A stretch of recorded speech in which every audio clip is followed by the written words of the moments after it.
Lenswe, who's standing by for us in Marikana. Lubecheng, just tell us what's happening there at the moment. Good afternoon once more. I am struggling a bit to hear you because of the noise that's coming out from the stage behind me, Nompu. But I can tell you that some of the widows have started to arrive here at the copy. I'm just going to take a moment to talk to the DA leader, Mr. Maimane, who is, the only political party representation that we've seen here today. Good day, Mr. Musi. Welcome to SABC News. I'd just like us to talk business for a while, even though, we are commemorating this tragic day. Just take us through what you think is the role of the business sector in this tragedy. Look, I think all South Africans must reflect on this tragedy as a moment upon which we must recognize that we must build an economy that includes more people, not less.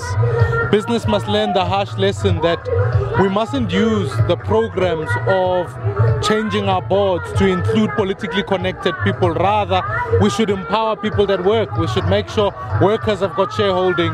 We must make sure that, in fact, we transfer wealth from one generation to another. And this is the struggle that I think, beyond just the South Africans who were killed on this day, we've got to make sure more people have got more jobs, more people are prosperous, and more people are included in our economy.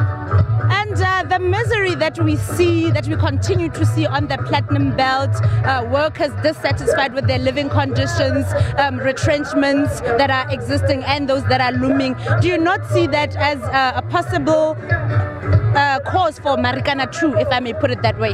No, that's without doubt. I mean, the levels of unemployment are happening all around the country. The mining sector has been affected primarily because the ANC can't decide on policy. The ANC is only interested in itself. What we are calling for, especially now with an exchange rate that sits at this point, mining should be going a bit forward, but we must ensure that people know what is going to happen in terms of policies.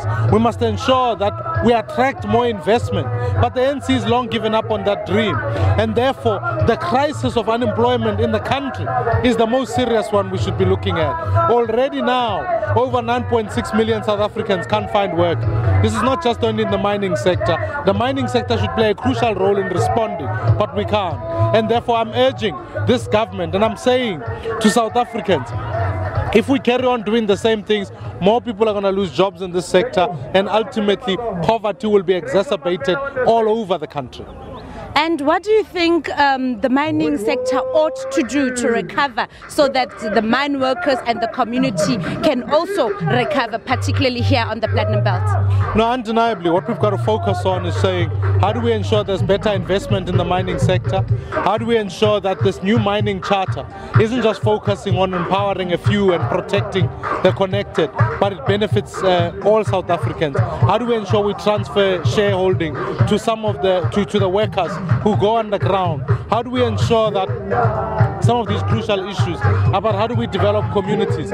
We simply cannot be living in a country where right now the living conditions of South Africans, especially in mining towns, are in such a state where our people are sharing basic services with animals. They are drinking water out of the same places with animals. These are conditions that will continue to exist, and if we carry on like this, we're going to end up in a space where more tragedies of this nature will happen. It must stop now. But the last thing that I believe is absolutely important is that there must be accountability. If a tragedy like this happened and no one has gone to jail, no one has answered, who ordered the vans, who told people to come through? The same ANC government that can account is here to tell people of a different outcome. It simply can't be acceptable. And now let's talk about the DA's vision. I understood that you were calling for this day to be a public holiday, and now it's changed from public holiday to a commemorative day. I understand you wrote the letter to the president yesterday. How far has that gone? Have you gotten any response? And clarify the issue of public holiday versus commemorative day. What's important to note is that the schedule in the Constitution allocates the number of public holidays per year that any country can have. So if you want to make it a public holiday, you have to already replace one with another. To declare something a commemorative day is well within the power of the president without even looking at adjusting the schedule of public holidays. But furthermore, it would be ideal that South Africans all over will never ever forget a day like this one. And therefore, I have written to the former president, Jacob Zuma, who flatly denied the request. And now I'm asking Cyril Ramaphosa, if the ANC has changed, he would honor this day. But if they are still the same, they must continue, because it's the same ANC and we believe nothing has changed. And I will continue the call even in Parliament to say, let us remember today. Otherwise, if we don't remember, history will repeat itself. Thank you very much for your time. DA leader Maimane there for us on the copy at Marikana. It's back to you in studio. Thanks very much. That's my colleague there, Ulebukeng Khosilenso, reporting from Marikana.